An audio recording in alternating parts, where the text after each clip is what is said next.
Hi, I'm Richard Lang, and today I'm talking with my friend Suvaco. Hello, Richard, and hello, everybody watching this. Yes.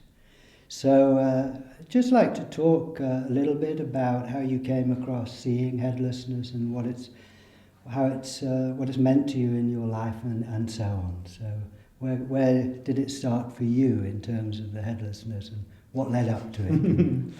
Yeah, that's thanks. How to answer the question?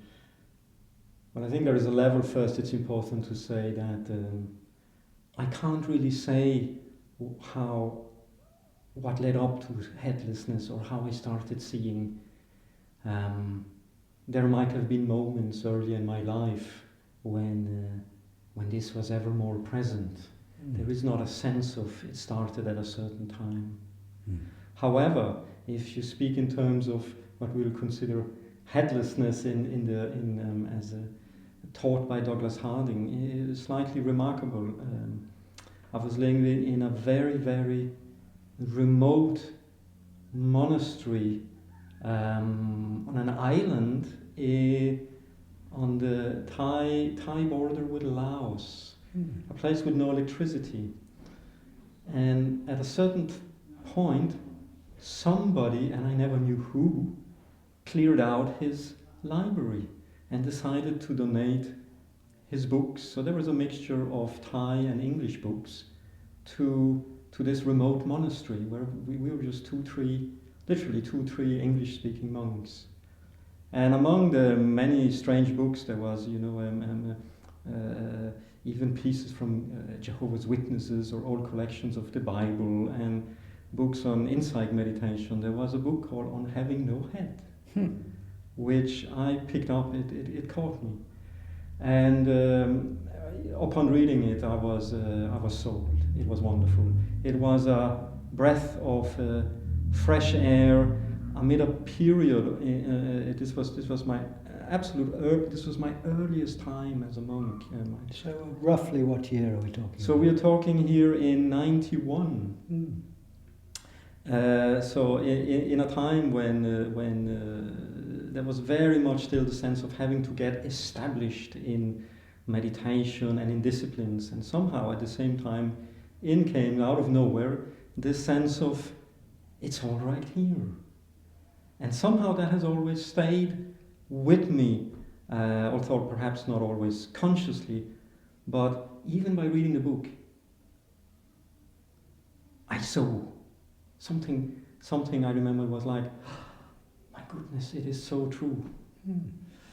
And then, wonder of wonder, a couple of years later, I think it was in 94, perhaps 95, while I lived in the UK, I went for one of our, we have this, in this tradition, the sense of going on walkabouts, where we just kind of go in trust. So we take our bowl, and we just leave the safety of the monastery and see what happens if we leave it. And in one of these walks, I had an address of somebody. I was supposed to be with another monk in around Ipswich, and the only address we had was of a certain Douglas Harding, who immediately answered back, "But of course, come, and I am having a gathering."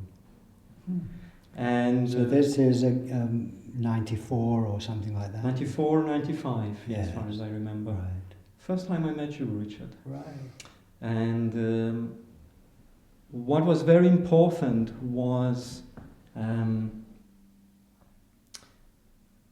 beside the experiments, which was absolutely phenomenal for me to try out, because of the, I dare say, around the monastic convention, there is that slight sense that remains of, I am this endarkened person who has to do these practices, meditation or otherwise. I'm on my way to enlightenment. I am a seeker. And also, of course, every day you're reminded that you ain't. Perhaps in a subtle way, certainly in my case, the forms reinforce that. The forms meaning the daily meditations where you always find, oh, my mind is still scrambled, or how come I ain't experiencing the great bliss? And somehow just this freshness of actually having immediate experiments, the pointing finger or the card, it allowed an openness that I hadn't allowed myself. And the important point was, of course, it was not as if I discovered something new. It was if, yes, I recognize this freedom. Familiar. It's familiar. It's so it really is an act of familiarization. But what was very, very important was Douglas, at that moment, will point out to me, and here there is no hierarchy of seers. You can't say that Douglas sees better because he has done this longer. He had a way of where I felt really empowered, and this is it. And I think this is the key point that I find with meeting Douglas and the practice of headlessness, a unique contribution. That in a non-verbal way, in direct experiences, direct experiments, it actually hammers home the obviousness. You know, that we always already are awakened as we are. There is absolutely nothing that we need, quote unquote, doing. So emptiness is always on tap. So it sounds as though it fits in very well with your monastic life. Indeed it does. I think that coming back to the monastery, I had a sense of, well, this is actually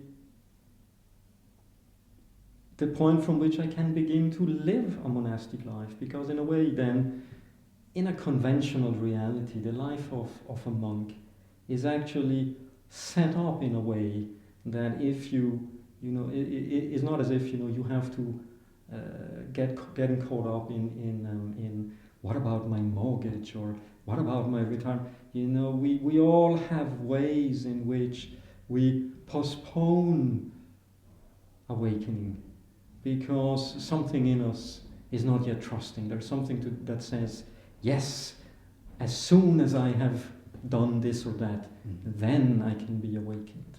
And of course, even in a monastery, that patterning continues. But it was as if, however, the monastic setting is not to be taken so seriously. In some way, it's a conventional reality being a monk. But there is a level, it's held a bit tongue-in-cheek. So I found that was also a great support in actually the lifestyle in itself allows plenty of opportunities to actually lean back and see.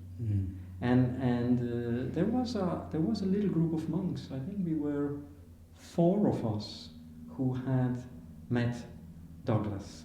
So we met up irregularly and did experiments together.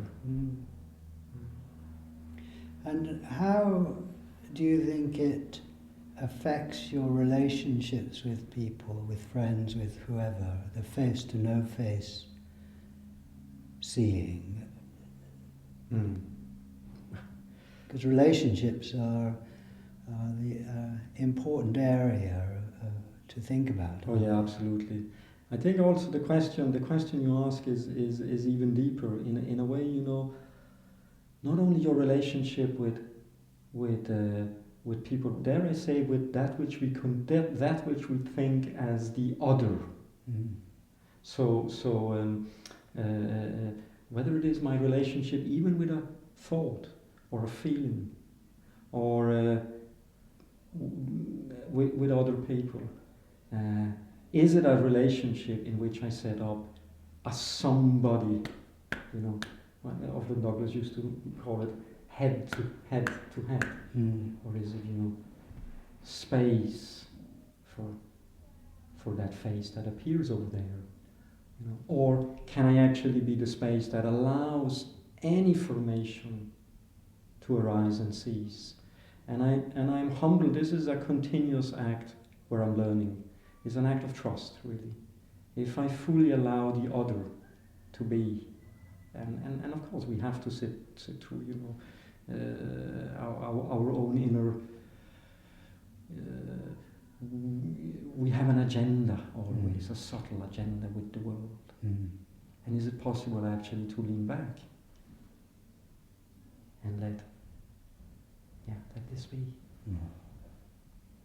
So that changes profoundly my relationship with the other. I become the openness for the other. And with people, particularly, you know, it's in the start perhaps it can sound a bit like a technique, a way, you know, maybe I put up with others if I don't like them by being spaciousness. But more it actually become, I find over the years, like it's more like a heartfelt sense of being with others. And it is really so that to hear in the silence, to hear two voices, two people arising, and being the space for both of them, and also the feelings that arise between the two people, in the sense of. So I recognize myself and find myself in the other or as the other. Do you find something similar? Yes, two voices now in the one silence. Yes. Wonderful. Isn't it marvelous? Yes, alive. Yes. Unpredictable. Yes. And a sense of kind of, I don't have, like a bit like posh. Yeah. Oh, is the word. Yeah. What about trusting it? What are your thoughts about, we sometimes talk about trusting who we are and so on. What are your thoughts about trust? Yeah, that's another big subject, which there is a level where perhaps the first thing that comes to heart is, oh my goodness, I have so little trust. In a way, the essence of Suvaco is built around fear or contraction or defense. So, and you know, and the very act of seeing, or in this case, when I actually really see the fear, that it begins to dissolve it, it erodes it away. So seeing it's certainly, in my experience here, it's the erosion, and this is a gradual work, and is not something I can apply technically, saying, you know, oh, I really feel afraid now, oh, let me just go back to seeing. It doesn't seem to work like that at all. It seemed to really fully feel, fully noticing the anxiety or the fear, and to try, if I really am and fully stay with this quote unquote thing as it arises, this other that I call fear, and somehow that begins to transform it, having a relationship with it. And in a way, there I begin to say trust. So trust not in enlightenment or in God, or but trust in the immediacy that it is well. Even that which is difficult is a something to be embraced. So in a way, you know, of course, with seeing in itself, it is so immediate.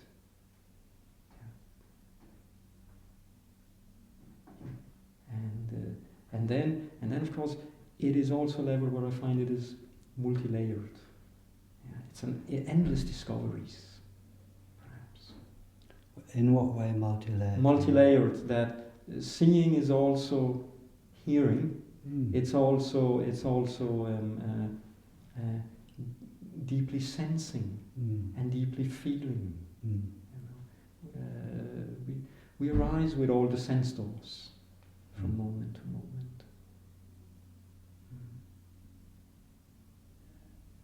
It's where you're coming from. It is. Yeah. Whatever we call it. Yeah.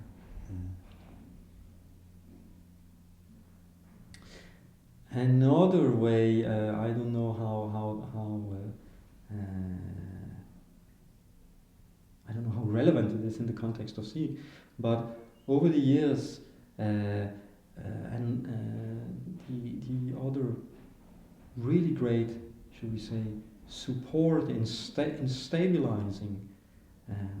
So one thing is, as you know, seeing it. Another is being it. That it just becomes a more relaxed and continuous sense of being. There I have found the sense of listening, and listening to what is called the sound of silence. So it is as if, in the very act of relaxing, now into the wider field of listening, this high pitch resonates.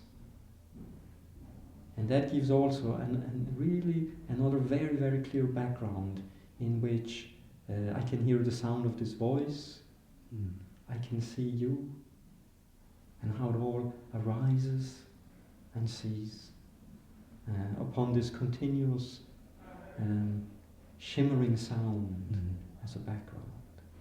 Yeah. That is not quite, again, it's a bit like seeing, it's not quite localizable. Is it inside? Is it outside? Is it both? It is global. And in a way, yeah. You're training in craniosacral therapy. How does this awareness inform your experience in that field? Oh, that's a wonderful question. Even more so. It is, so what this work of seeing is, as again I find, is it is endless discoveries. And the discovery that even through touch, by putting your hand on another person and listening and being completely open and silent, it allows something to happen in both the seer or the giver and the receiver, if you want. And I find that is marvelous, that sense of you empty, and the more you step back and empty yourself, the more you give the space for the other to come forward. For something to unfold. Yeah. And I think this is really the essence, actually, of it. That sense of, if we, perhaps a word there again is trust. When we step back and we allow the world to arise and cease. So often, if in Buddhist jargon, there is the sense of it sums up everything that arises ceases, and then there is a great emphasis for many people of wanting so badly to make everything go to cessation. So we become detached. We become the subtle one who is observing this dream. This slightly constructed self of a somebody who is beyond it. But actually, the other thing, if we fully allow something to arise, that is what I'm really excited about these days, actually. That act of trust, that sense of curiosity. This is a complete new something.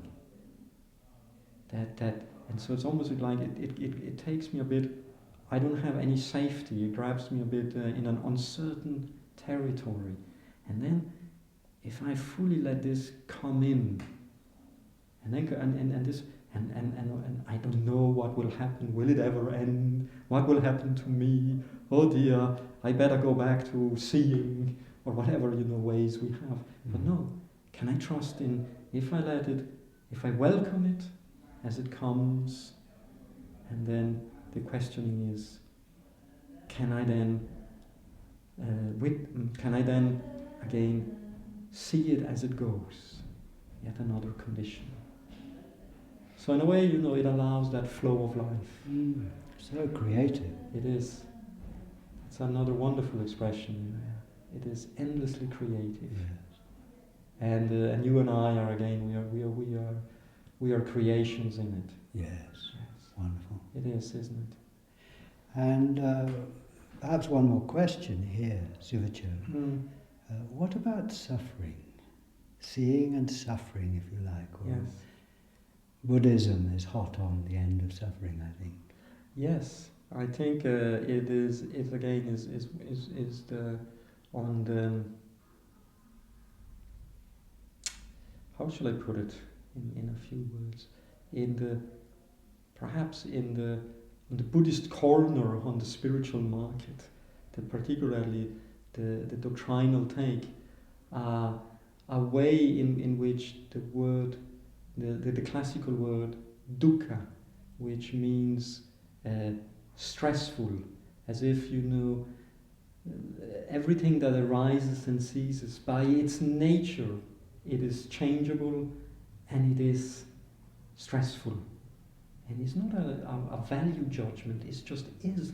That is how this universe is. Yeah? And so recognizing that it is like this, there is a sense of, we don't expect it to be otherwise. I think that's the key, that the suffering comes because we expect conditions to be otherwise. Yeah? So there is that level of daring to say yes to life. Including all. Hopefully. And then I say, when you say that, touch wood. Because we all experience these moments, when it is overwhelming. I think my experience has been, Richard, that actually the bare experience of being a human being in a separate form and experiencing the world through the senses, even under best conditions, it is a rather overwhelming experience. And to acknowledge also that often we are overwhelmed. So when people act out of patterns of fear and violence and self-contraction, to hold both ourselves and others with that sense of, it really comes from a place of overwhelm. And how does what we might call the seeing, or whatever you want to call it, how does that help you cope with that kind of situation? It doesn't. I will put it slightly different. That it has never been my experience that, quote unquote, seeing helps me. Again, that's making a thing out of seeing. What I notice is seeing doesn't solve anything, but it dissolves the one, even just for a moment. Say like now. It dissolves the one who, quote unquote, thinks or feels that he has a problem. Mm-hmm. And of course, as it is, it can be sometimes, the overwhelm is so strong that a second later somebody is back again. And then again, the very act of seeing, let go. So here it is again. So the seeing doesn't solve anything. I would say I prefer, my experience has been it dissolves the one who thinks that this is a problem. And emotional distress takes sometimes a little bit longer. It certainly can dissolve immediately. The thinking, if you find the mind is spinning around, it's gone. And yet, of course, on a kind of felt level, there can still be a reaction that sticks. And that also, so that's again, so then we bring attention to that. Sort of, yeah. And that can be a little bit more gradual. Wonderful. Mm. Share the two voices in the one silence. It is. Yeah? Coming out of nowhere. Yeah. Thank you very much. Thank you, Richard. Mm. Mm.